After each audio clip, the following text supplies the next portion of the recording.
Olá, meus queridos amigos, sejam bem-vindos a mais uma aula de História Geral. Como vocês bem sabem, infelizmente nessa semana nós estamos fazendo aulas remotas, mas semana que vem, se tudo correr bem, já estaremos de volta. Meus queridos, hoje nós iremos abordar dois assuntos que são continuações a respeito dos temas que nós falamos semana passada, das revoluções liberais, das ideias surgidas no século XIX.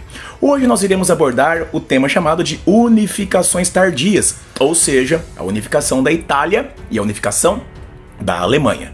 Países que vão desequilibrar todo o contexto político e econômico europeu ali do final do século XIX.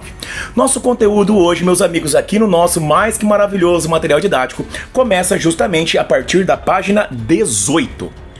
As atividades, nós temos aqui o conteúdo da página 18, onde começa aqui nesses mapinhas, a unificação da Itália, a unificação da Alemanha. As atividades que vocês irão reelaborar hoje estão aqui a partir da página 23. São as atividades, os exercícios 4, 5 e 6 da página 26, da página 23, e também os exercícios 9, 11 e 12 da página que começam na página 24. Mandarei para vocês então, nós veremos como se deu primeiramente a unificação da Itália e depois nós iremos abordar como se deu a unificação da Alemanha.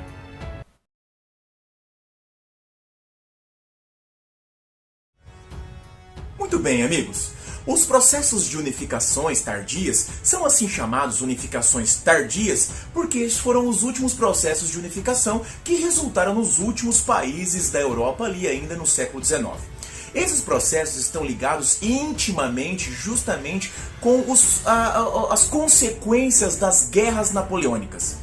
Como nós sabemos, vimos em nosso vídeo de Napoleão Bonaparte, Napoleão tentou afrancesar a Europa para que dessa forma ele conseguisse ter um domínio mais fácil sobre esses países. Dessa maneira, ele impôs as leis, impôs o modo de vida, ele impôs todo o contexto francês sobre os países europeus. Desta maneira, Napoleão acreditava que seu domínio seria facilitado onde ele conseguisse transformar os países em países similares à França.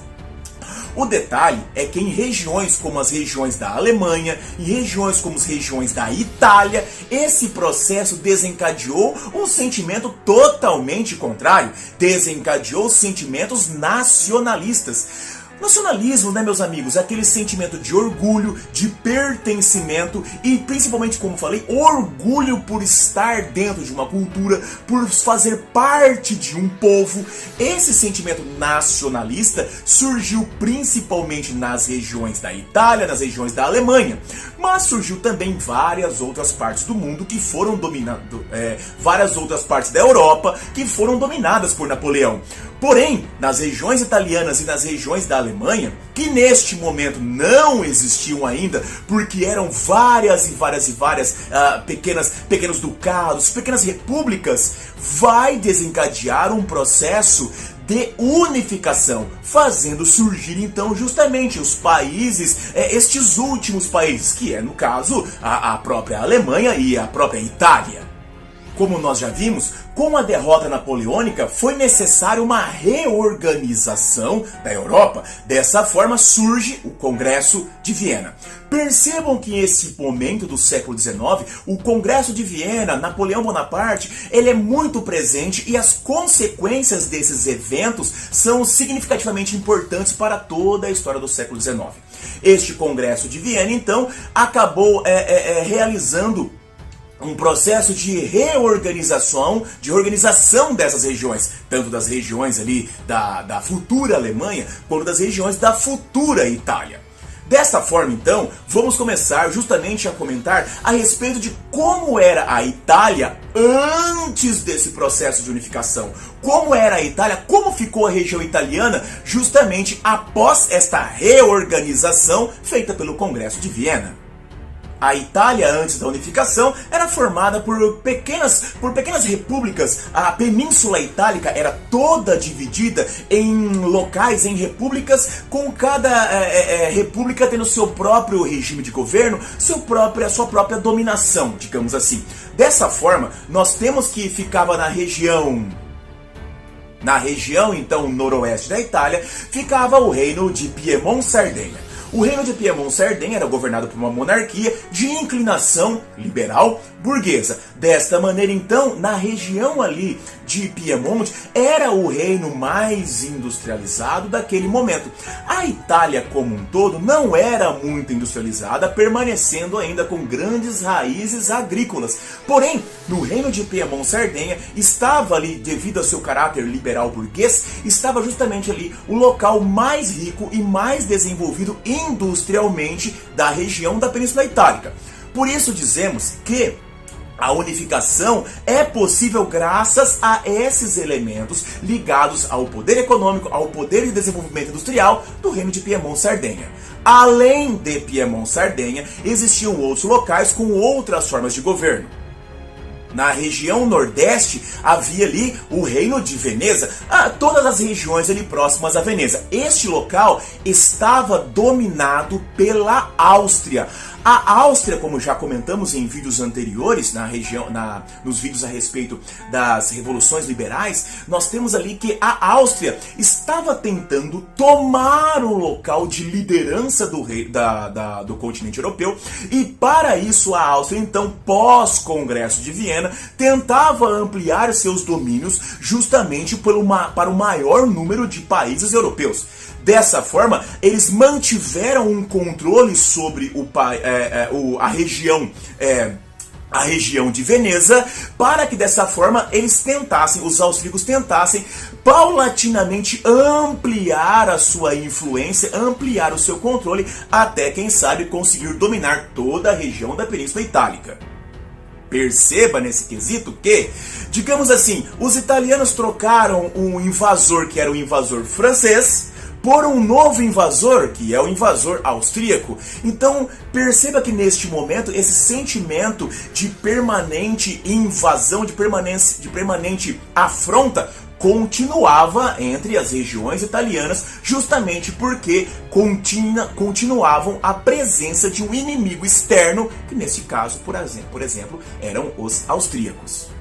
A parte central da Itália estavam os estados pontífices. Esses estados pontifícios eram estados de dominação da Igreja Católica. Dessa maneira, surgindo essa dominação, esse reino católico, esse local ali sediado em Roma, ele existe desde a época dos reinos bárbaros, desde o momento lá da Idade Média. Neste ponto, então, permanecia no centro ali uma dominação católica e um interesse de que essa dominação católica se expandisse, chegando a possuir toda a Península Itálica também. Por fim, no sul da Itália nós temos o chamado Reino das Duas Sicílias, um reino que era essencialmente rural, mantinha-se com sua estrutura totalmente rural e dessa forma podemos dizer que era um reino atrasado. Dessa maneira, então, nós temos que o sul da Itália naquele momento era a região mais pobre. Percebe então o quanto que a Península Itálica está dividida, está completamente sem uma identidade de união neste momento. Mas uma coisa é certa, como comentei anteriormente, a presença de invasores austríacos faz com que aquele sentimento nacionalista que havia surgido anteriormente para expulsar os franceses fique cada vez mais intenso, e é deste sentimento que acabará surgindo justamente a ideia da unificação de toda a Península Itálica.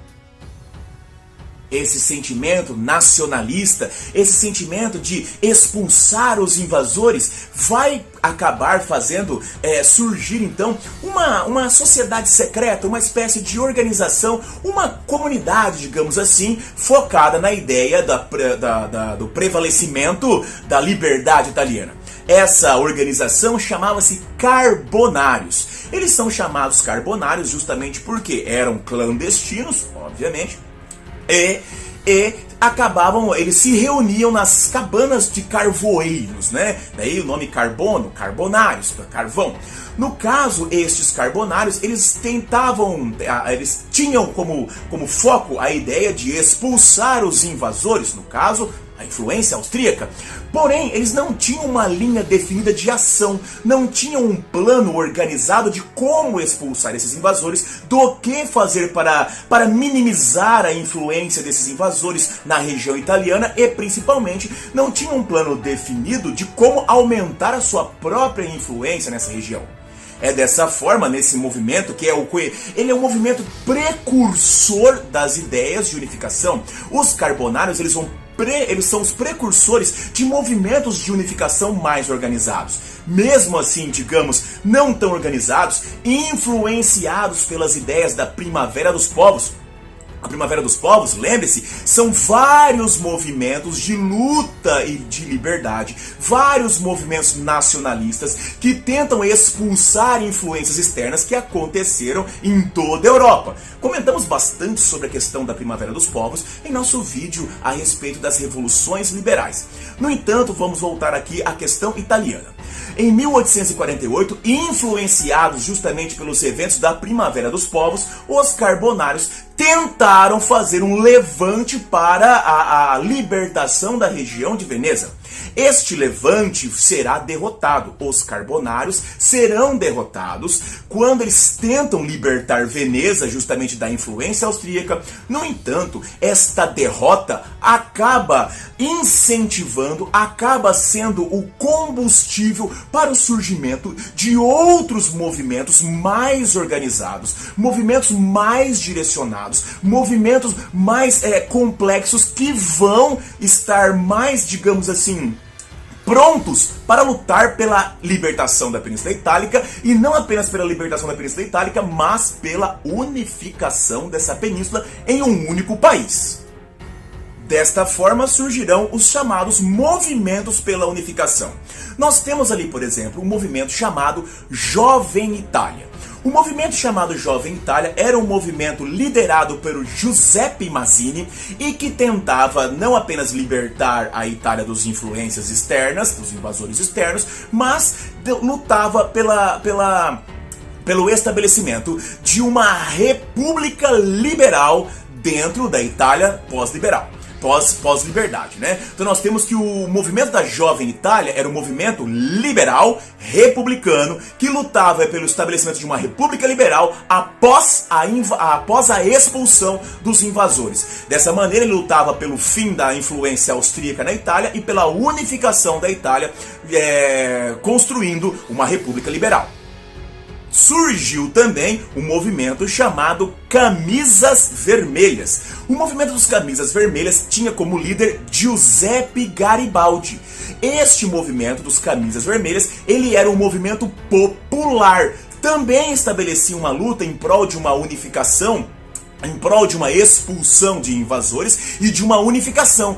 Esse movimento lutava pelo estabelecimento de uma república popular, mais ligado com ideias populares, ideias que estavam surgindo ali, como vimos ali no século XIX, ideias mais ligadas às questões sociais, e lutava principalmente pelo estabelecimento do fim das diferenças sociais. Por isso nós temos então que os Camisas Vermelhas, liderados por Giuseppe Garibaldi, eles são envolvidos com as questões de uma república popular. Giuseppe Garibaldi é importante nesse movimento, principalmente porque ele também atuou naquele movimento carbonário, foi perseguido e veio aqui para o Brasil, fugindo da prisão na Itália. E, quando esteve aqui no Brasil, também se envolveu em questões revolucionárias, já que Giuseppe Garibaldi, no momento que esteve aqui foragido no Brasil, acabou se envolvendo no movimento conhecido como Revolução Farroupilha. Mas isso será abordado em um outro vídeo.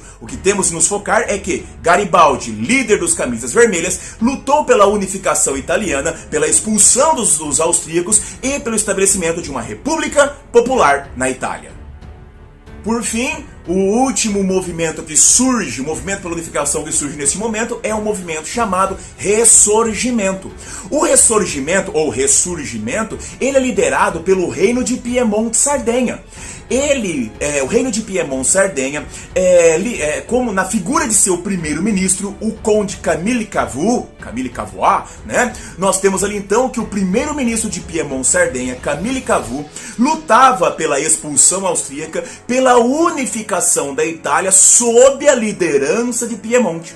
Dessa maneira, a inclinação política que surgiria após a unificação, direcionada pelo movimento Ressurgimento, seria justamente uma monarquia burguesa, uma monarquia liberal burguesa. Dessa maneira, nós temos então que o reino de Piemonte tentava estabelecer um reinado, digamos, sobre toda a Itália, seguindo seus próprios direcionamentos, surgindo então na Itália pós-unificação um reino de uma monarquia liberal burguesa. Desta forma, por volta de 1859, esses movimentos começam a colocar em marcha as práticas pela unificação. Esses movimentos começam então a lutar em prol da unidade desse país, dessa península itálica tão dividida.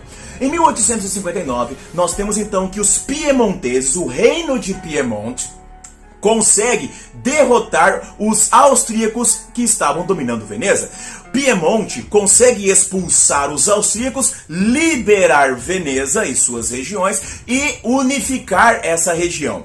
Para obter essa vitória, os piemonteses tiveram a ajuda da França. Aí você deve estar pensando, qual o motivo que os franceses iriam ajudar os piemonteses? Lembre-se, a França já governada por Napoleão III, não é Napoleão Bonaparte, mas o seu sobrinho, Napoleão III, tentava prejudicar a Áustria. A França tinha como interesse, então, que a Áustria fosse prejudicada. Por quê? Porque se a Áustria fosse prejudicada, a França poderia voltar ao seu nível de grandeza e de desenvolvimento. Além disso, os franceses receberam dos piemonteses territórios. Afinal de contas, a França não ia entrar num conflito de graça sem uma garantia. E é nesse ponto que os franceses receberam, como uma espécie de pagamento, a região de Nice e a região de Saboia como pagamento. Desta maneira, então, nós temos que nesse primeiro momento, Piemonte consegue expulsar os indivíduos austríacos, unificando o norte. E perceba, nesse momento de unificação do norte da Península Itálica, eles obtiveram o auxílio da França. Dentro deste contexto de vitória e crescimento do movimento do Ressurgimento, lembre-se, o Ressurgimento era liderado por Piemont-Sardenha.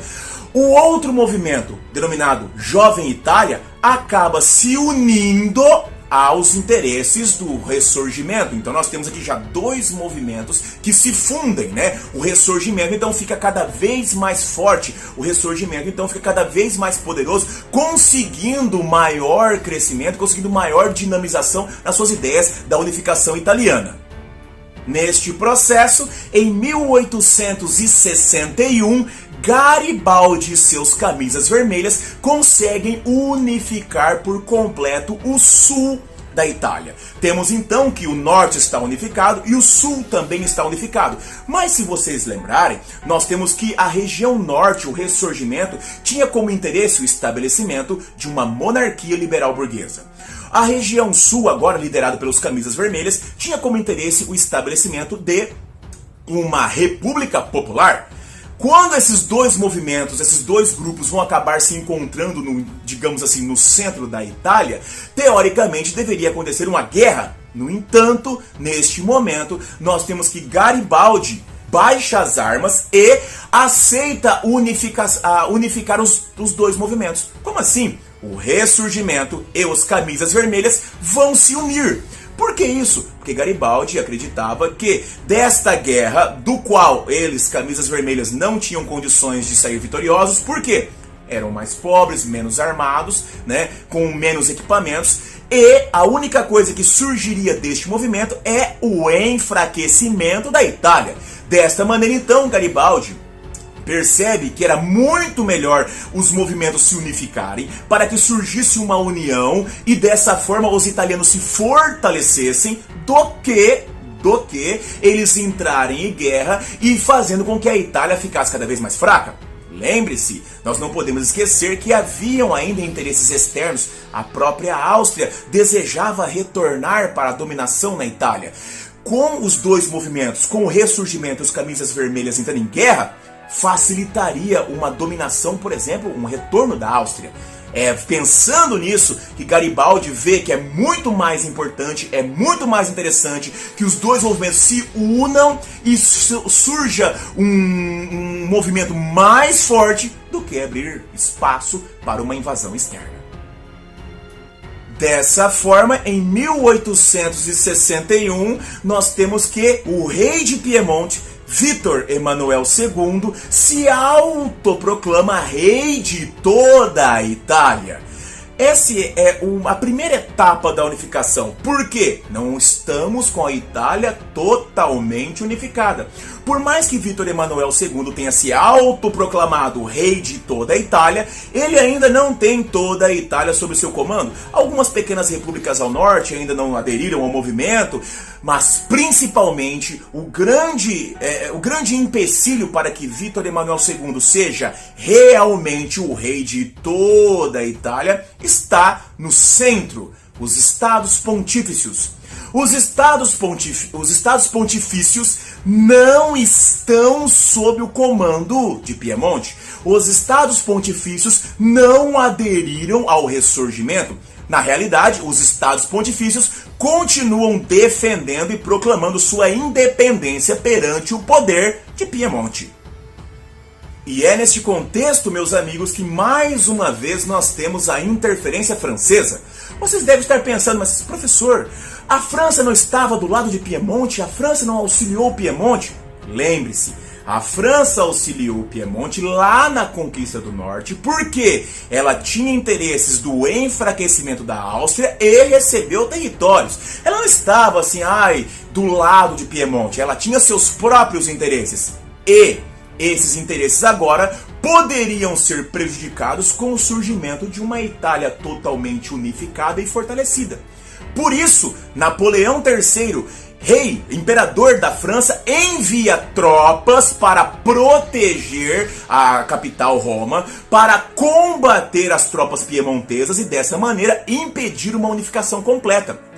Desta maneira, Napoleão III então está impedindo, as tropas francesas estão impedindo o nascimento de um país totalmente unificado sobre o governo de Vítor Emanuel II.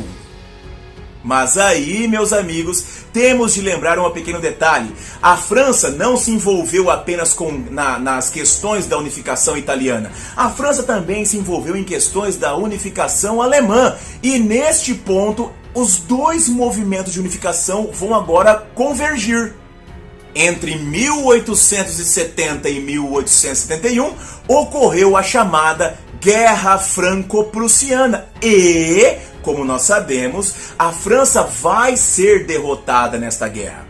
Justamente no processo de combates contra a Prússia, o imperador Napoleão III precisa de suas tropas. Dessa maneira, ele retira as tropas que estavam protegendo os Estados Pontifícios. Ele retira as tropas que estavam protegendo a capital Roma. Desta forma, nós temos então que a ausência francesa para proteger seus próprios interesses, para proteger seu próprio território, faz com que o reino de Piemonte tenha condições então de tomar Roma. O reino de Piemonte, já que não haviam mais as tropas francesas protegendo a capital, protegendo Roma, o reino de Piemonte finalmente então consegue entrar na capital dominando Roma. Em 1870, Roma é dominada por Piemonte, é declarada capital de toda a Itália e desta forma Vítor Emanuel II se declara imperador, rei de toda a Itália, agora inconteste definitivamente, e vai reinar sobre a Itália a partir de Roma. Aí você deve estar pensando, finalmente todos os problemas se solucionaram, acabaram os problemas e finalmente nós temos ali a Itália nascendo. De um lado, você pensou o correto. nós temos ali a Itália finalmente surgindo, finalizando ali o processo de unificação. Olha só, atenção, isso é muito cobrado em vestibulares. Em 1861, Vítor Emanuel II se declara rei de toda a Itália, porém, os estados pontifícios não estavam unificados. Em 1870, o próprio Vítor Emanuel II finalmente consegue finalizar o processo de unificação e nasce a Itália. Dessa maneira, você pensou correto. Porém, os problemas não acabaram. Com a invasão, como a autoridade, o governo católico entende que Vítor Emanuel, os piemonteses invadiram Roma, tomaram Roma à força, surge um novo problema, chamado questão romana. Meus amigos, a questão romana é justamente o não reconhecimento pela igreja do nascimento do país Itália. A igreja entende naquele momento que aquele reino é um reino invasor, está invadindo suas terras, os estados, os territórios dos estados pontifícios. Dessa maneira, a igreja não reconhece o governo de Vítor Emanuel II como um governo legítimo. A igreja não reconhece o país Itália como um país verdadeiro. Isso surge em 1870 e este problema só será finalizado em 1929. Perceba, 54 anos de conflitos assim, né? De problemas, de não reconhecimento, 59 anos de problemas que vão continuar existindo ali entre a igreja e o governo do Reino da Itália. Esse problema só irá se findar no governo de Benito Mussolini em 1929. Para você saber como isso terminou, vá lá em nosso vídeo sobre a Itália fascista, que lá eu comento em detalhes sobre a finalização da questão romana. O que nós temos de ter em mente é que, em 1870, nasce a Itália como um país unificado, sob uma monarquia liberal, porém, a Igreja Católica não reconhece esse país como nascente, como um país verdadeiro, como um país unificado. Muito bem, amigos, como podemos observar em nosso vídeo, esse processo de unificação da Península Itálica, o surgimento da Itália, vem servindo justamente à aglutinação de elementos nacionalistas. Como nós podemos observar, esse sentimento nacionalista vai ser fortalecido principalmente após 1848. E esse sentimento vai acabar fazendo surgir esse país. No entanto, como podemos observar também, esses problemas, a unificação não solucionou todos os problemas da Península Itálica, já que acabou restando a questão romana. No entanto, isso não impediu que a Itália fosse um país que viesse a ainda colaborar com as tensões da chamada corrida imperialista. Isso é um dos elementos principais que vai acabar causando as transformações ali do final do século XIX.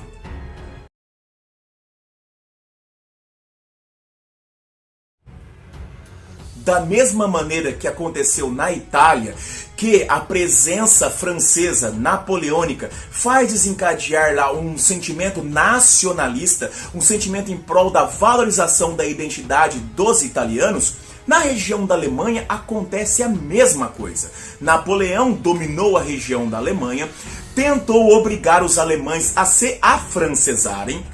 Como nós sabemos, Napoleão acreditava que dessa forma conseguiria dominar de uma maneira muito mais fácil justamente a região da Alemanha, mas ao contrário disso, surgirá um sentimento de valorização da identidade alemã, germânica no caso, né? Nós temos ali então que surge esse sentimento nacionalista, fazendo com que cada vez mais a identidade germânica seja valorizada, e esse sentimento é o motor do processo da unificação da Alemanha.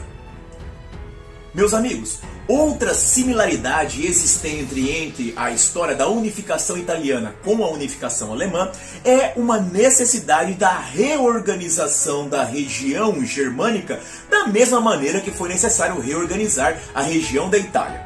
A região germânica também foi conquistada ali, como falamos há pouco, por Napoleão, e Napoleão então naquele local criou uma organização chamada Confederação do Reno. Quem comandava aquela região anteriormente da invasão napoleônica era o Sacro Império Romano Germânico. Napoleão desfez o Sacro Império Romano Germânico, criando a chamada Confederação do Reno. Como nós sabemos, um dos elementos que vai ser responsável pela reorganização dos territórios europeus é o Congresso de Viena. Um dos pontos mais importantes acerca das ideias defendidas pelo Congresso de Viena era a questão do princípio da legitimidade, devolvendo as monarquias a seus legítimos governantes.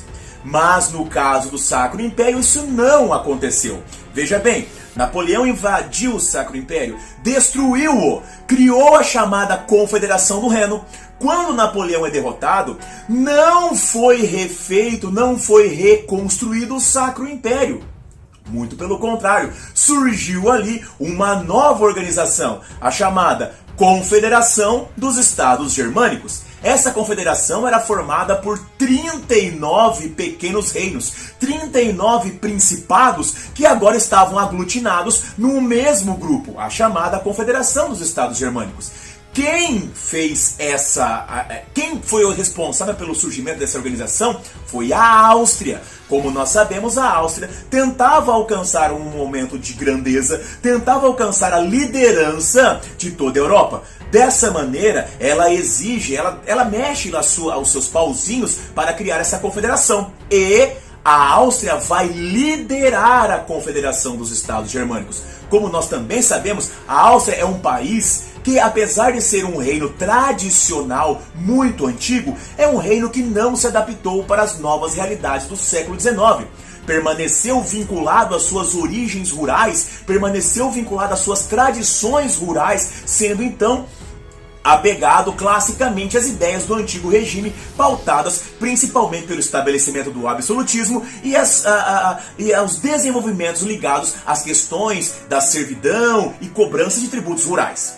A Áustria vai ser a líder da Confederação dos Estados Germânicos. Porém, um outro país também se destaca nesse momento. Quem se destaca nesse momento é a Prússia. E a Prússia será a vice-líder dessa confederação. A Prússia, diferente da Áustria, já é um país que se adaptou muito rápido a essas novas realidades do século XIX. A Prússia será um país que será muito forte dentro da industrialização. A Prússia irá se desenvolver, irá criar uma economia industrial, irá desenvolver a industrialização de uma maneira muito rápida e muito poderosa. No futuro, a Prússia será responsável justamente por essa dinamização em que a Alemanha alcançará na industrialização. E a Prússia vai conseguir perceber uma oportunidade dela não só crescer economicamente, mas crescer também politicamente para conseguir liderar e comandar o processo da unificação da região da Germânia, agora sendo a Confederação dos Estados Germânicos. A Prússia vai ser o país que mais vai, digamos assim, beber desse sentimento nacionalista. E é justamente neste momento que a Prússia utilizar-se-á desse sentimento de nacionalista, de orgulho de nação, para poder perceber que se a Prússia conseguisse unificar os países germânicos, esses 39 países da Confederação dos Estados Germânicos, se a Prússia conseguisse unificá-los sob seu comando, a Prússia iria sair muito mais fortalecida. E é essa a identidade, é essa a mentalidade que a Prússia utiliza para desencadear o processo de unificação da Alemanha. Dentro dessa mentalidade unificadora dos prussianos, em 1834 surgirá a Zollverein. Zollverein, meus amigos, é uma proposta de união aduaneira criada pelos prussianos. Os prussianos, como era um país industrial, fará parcerias com os países ao seu redor, criando uma zona de livre acesso, uma união aduaneira, e dessa forma a Prússia irá se fortalecer economicamente e politicamente. Por que a Prússia irá se fortalecer politicamente? Porque quando ela cria essa Zollverein, ela digamos assim, passará a ideia para os países membros que a Prússia quer se desenvolver. A Prússia quer enriquecer, mas quer levar esses outros países parceiros juntos. A Prússia também quer enriquecer e desenvolver esses países parceiros. Dessa maneira, a identidade, a ideia de presença prussiana, a ideia de que os prussianos levarão todos ao desenvolvimento, cresce. E isso faz com que a presença e a influência austríaca diminua. Aí você pode pensar, professor, mas por que a Áustria permitiu isso? Meus amigos, a Áustria não fez parte do Zollverein, pelo menos não em seu início. A Áustria não fazia parte do Zollverein. Justamente como comentamos, a Áustria não tinha uma identidade industrial. Dessa maneira, quando a Áustria percebe que a influência prussiana está crescendo e a deles próprios diminuindo, já é tarde demais. A ideia de que os prussianos vão desenvolver todos juntos com eles é muito mais forte do que a ideia da presença austríaca. Na realidade, a ideia que cresce sobre os austríacos é de que os austríacos estão simplesmente tentando explorar e se aproveitar destes países da Confederação dos Estados Germânicos do que os prussianos. Os prussianos, veja só, os prussianos querem desenvolver todos. Os austríacos só querem se aproveitar de todos. A ideia da unificação alemã ganha corpo realmente a partir de 1861. Em 1861, Guilherme I será coroado rei da Prússia. Desta forma, Guilherme I coloca como primeiro-ministro prussiano a figura de Otto von Bismarck. E, da mesma forma que lá na Itália, Piemonte, liderado pelo Camille Cavour, foi o grande desencadeador da ideia da unificação italiana, aqui na Alemanha, o Reino da Prússia, liderado por seu primeiro-ministro Bismarck, vai ser o desencadeador de todo o processo da unificação. Bismarck começa a fazer acordos diplomáticos. Bismarck começa a costurar uma diplomacia que vai fazendo com que os reinos parceiros da Prússia se estabeleçam, se vinculem ainda mais, fazendo com que esses acordos sejam, digamos assim, utilizados em caso de uma futura guerra, em caso de uma futura desavença. Esses pequenos reinos são, por meio de acordos diplomáticos, vinculados à liderança prussiana. Bismarck tinha uma ideia também de unificação, de ligação com os grandes conglomerados industriais prussianos, fazendo com que esses conglomerados atuassem de acordo com os interesses dele próprio, o próprio Bismarck, buscando a unificação. Dessa maneira, nós temos então que Bismarck vai construindo, os elementos necessários para unificar a Alemanha. Uma das coisas que Bismarck tinha certeza é de que essa unificação seria feita finalmente, lá nos seus finalmente, por meios militares. Dessa maneira, então, Bismarck investia muito no desenvolvimento de exércitos modernos. Por isso que o exército prussiano era um exército altamente modernizado, com grandes equipamentos, com a artilharia militar de primeiro nível, técnicas militares que eram inovadoras naquele momento. Dessa forma, então, a Prússia já planejava para um futuro não tão distante esse golpe final dentro desse quesito unificador. Principalmente, Bismarck já preparava as forças armadas, os acordos políticos, a diplomacia e a militarização prussiana para proceder nesse processo de unificação.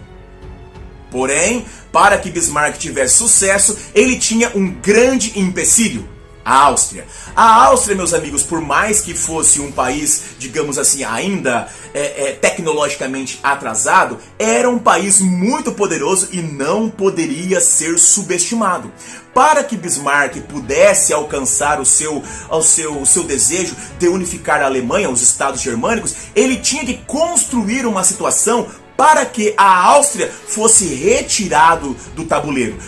Mas, nesse processo de retirar a Áustria, ele tinha que construir uma situação em que o movimento de batalha, de guerra contra a Áustria tivesse uma justificativa plausível. Por quê? Lembre-se, nós estamos vivendo ainda no momento em que existem as delimitações do Congresso de Viena, existe ainda a questão da Santa Aliança, e dessa maneira ele não poderia dar motivos para que a Santa Aliança reunisse tropas para destruir a Prússia. Bismarck tinha de construir uma fundamentação, uma justificativa para um conflito com a Áustria, do qual nenhum outro país da Santa Aliança viesse a intervir do lado dos austríacos. Essa construção da justificativa para a guerra contra a Áustria ela tem o primeiro passo sendo iniciado em 1864, na chamada Guerra dos Ducados. A Guerra dos Ducados, meus amigos, foi justamente quando a Prússia, juntamente com a Áustria, combate a Dinamarca. Aí você deve estar pensando, mas espera aí, professor, você falou que a Prússia era inimiga da Áustria porque eles se juntaram? Então, Bismarck constrói uma justificativa e, para isso, ele vai travar essa ideia de guerra contra a Dinamarca. Nesses ducados, que estão circulados em vermelho, que você pode observar aí, Bismarck vai dizer justamente que esse local era originalmente germânico. Desta maneira, ele deveria justamente fazer parte da unificação germânica. E para isso, pede, entre aspas, permissão da Áustria para atuar em conflito, para atuar em combate, para tomar os ducados que eram de possessão dinamarquesa. Assim, meus amigos, nós temos então a ideia de que Bismarck, ele vai, digamos, pedir auxílio para a Áustria para tomar esses ducados. Ele vai principalmente dizer que a Áustria não precisava atuar diretamente nos conflitos, a Áustria poderia deixar que eles, prussianos, agiriam e eles só dividiriam os ducados. Os ducados de Holstein e Schleswig seriam divididos entre Prússia e Áustria. Nesse ponto, então, findada a guerra, a Áustria vai até os prussianos saber como será feita a divisão.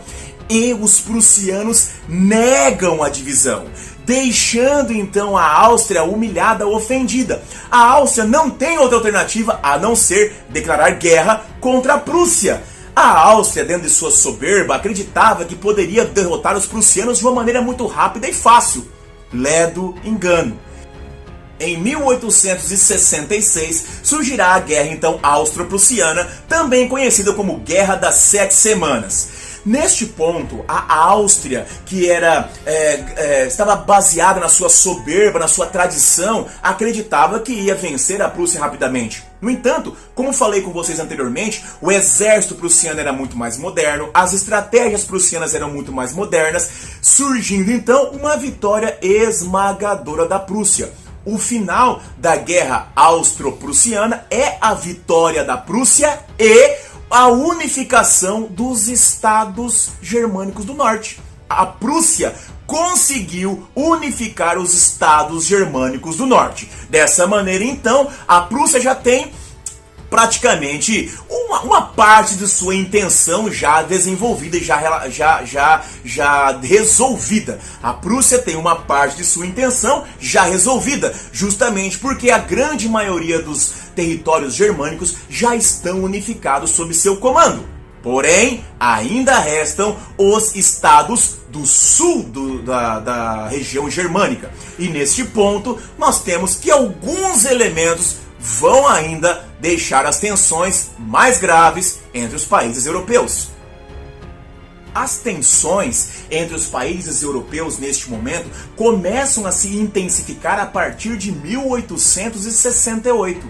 Em 1868, a rainha de Espanha, Isabel II, abdicou do trono e foi viver uma vida de luxos em Paris. Neste momento, então, nós temos que começará uma busca por um novo monarca para ocupar o trono espanhol. Neste ponto, várias opções são analisadas, nenhuma delas chegando a encontrar um acordo. É justamente neste momento onde nós temos que será oferecido o trono da Espanha para Leopoldo Hohenzollern. Leopoldo era primo de Guilherme I, rei da Prússia, agora rei de todos o norte da Germânia. O fato de que Leopoldo era primo do rei Guilherme da Prússia deixou Napoleão III, o rei da França, completamente descontente. Por que Napoleão ficou descontente? Porque, meus amigos, se o trono da Espanha fosse para o primo do rei Guilherme I da Prússia, nós temos então que a França estaria cercada por dois reinos da mesma família. Lembremos que a França tinha uma grande rivalidade já com a região prussiana desde a época de Napoleão Bonaparte. Nesse quesito então, Napoleão III não poderia permitir que Leopoldo ocupasse o trono da Espanha. As tensões existentes entre França e Prússia começam a escalonar justamente por esse evento. Bismarck consegue perceber neste elemento uma grande oportunidade para ampliar o território prussiano sobre os estados do sul. Por quê? Porque além de existir uma tensão muito grande entre França e Prússia sobre os elementos do trono da Espanha, nós temos também que a França estava influenciando os estados germânicos do sul para não se unirem com a Prússia. Perceba, a França então está atrapalhando a Prússia em dois momentos. Primeiro, a Prússia deseja o trono da Espanha. A França não quer liberar. Segundo, a França está influenciando os estados do sul da Germânia para não aderirem ao projeto de unificação prussiana. A França é uma grande pedra no sapato dos prussianos. Tudo levava a crer que a solução seria encontrada de forma diplomática, já que Napoleão III e Guilherme I estavam tendo ali acordos. Dessa forma, Guilherme I convence o primo Leopoldo a não mais se envolver nessa questão, não mais propondo uma candidatura ao trono da Espanha. No entanto, Napoleão III, que estava muito mal aconselhado por seus ministros de guerra e outros, acabava acreditando que ele poderia continuar pressionando o rei da Prússia para que ele pudesse, digamos assim, ficar com a moral mais alta, humilhando, rebaixando o rei da Prússia. Dessa maneira, o imperador Napoleão III, por meio de seu embaixador, exige que Guilherme I elabore uma nota pública, publicando em vários jornais que ele garantia que ninguém de sua família, ninguém da família de Guilherme I, iria jamais tentar ocupar o trono da Espanha. Essa postura, do imperador francês por meio de seu embaixador é uma postura afrontosa. Dessa maneira, então, Guilherme I se nega a realizar essa nota pública e não mais recebe o imperador francês. Tudo parecia estar acalmado, parecia que estava tudo tranquilo e ia seguir seu curso. Porém, Guilherme I havia enviado um telegrama para Bismarck, um telegrama. Naquela época, gente, os caras se comunicavam por telegrama, a comunicação mais rápida que tinha naquele ponto ali era o telegrama. Nesse processo, então, Guilherme I envia um telegrama para Bismarck, contando o que tinha acontecido, relatando ali o que tinha acontecido, a afronta do imperador da França, o que ele tinha feito, relatando essas coisas para Bismarck, contando dessa forma, relatando ao seu primeiro-ministro o que havia acontecido. Esse telegrama ficou conhecido como Despacho de Ems. Por quê? Porque Bismarck ele faz a sua própria versão dos fatos. Ele manipula a narrativa do telegrama, fazendo com que o Bismarck ele vai manipular essa narrativa do telegrama e vai divulgar por meio da imprensa. Essa manipulação do telegrama feita por Bismarck vai ser, digamos assim, humilhante para o governo francês.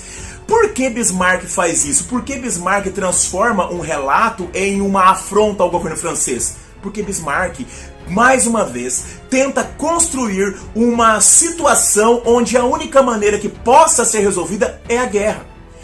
O plano de Bismarck dá certo. A opinião pública francesa exige uma ação mais enérgica do governo francês. A opinião pública germânica, prussiana, exige uma ação mais enérgica do governo prussiano. Perceba que uma simples manipulação de narrativa, olha só, uma fake news, uma manipulação de narrativa acabou desencadeando um novo conflito de grandes proporções na Europa. E esse conflito ficou conhecido como Guerra Franco-Prussiana.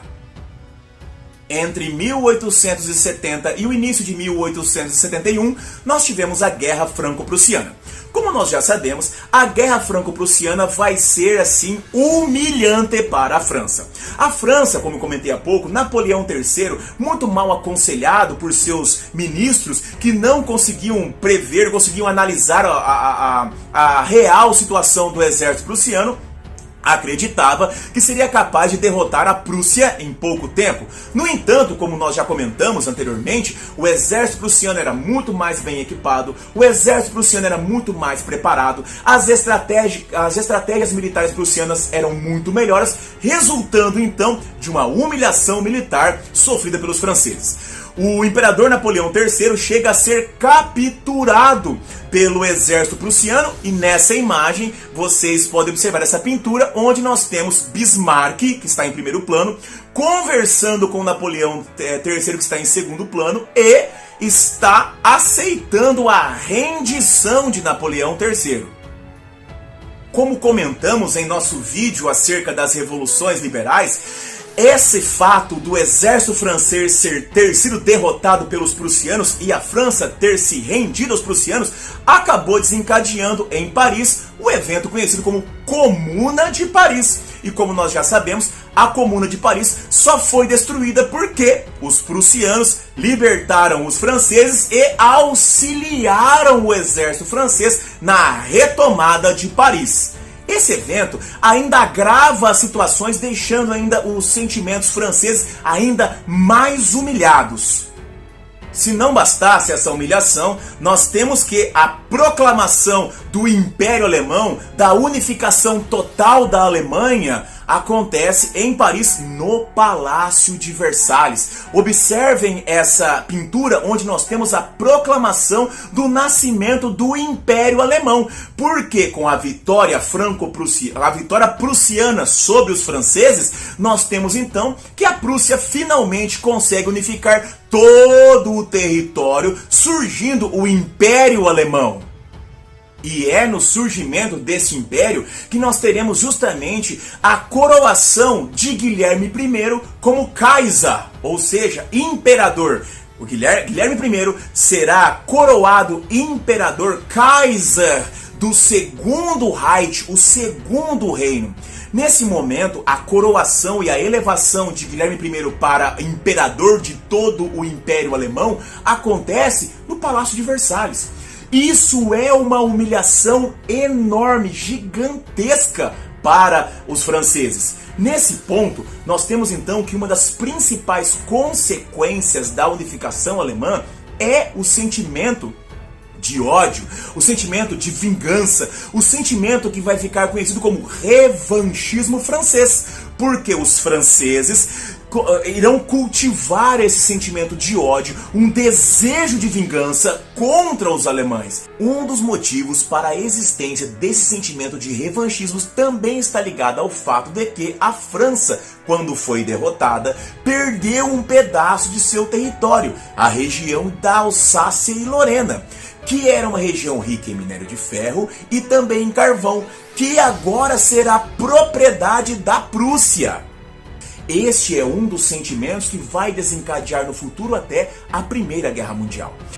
Outra consequência dessa unificação alemã é o fim do equilíbrio de poder entre os reinos europeus, já que, surgindo a Alemanha, um império forte militarmente, um império altamente industrializado, um império muito poderoso e rico, nós temos que a balança de poder europeia ela começa a se desnivelar, onde surgirão mais rivalidades, dos quais também é um dos pontos cruciais no surgimento da Primeira Guerra Mundial.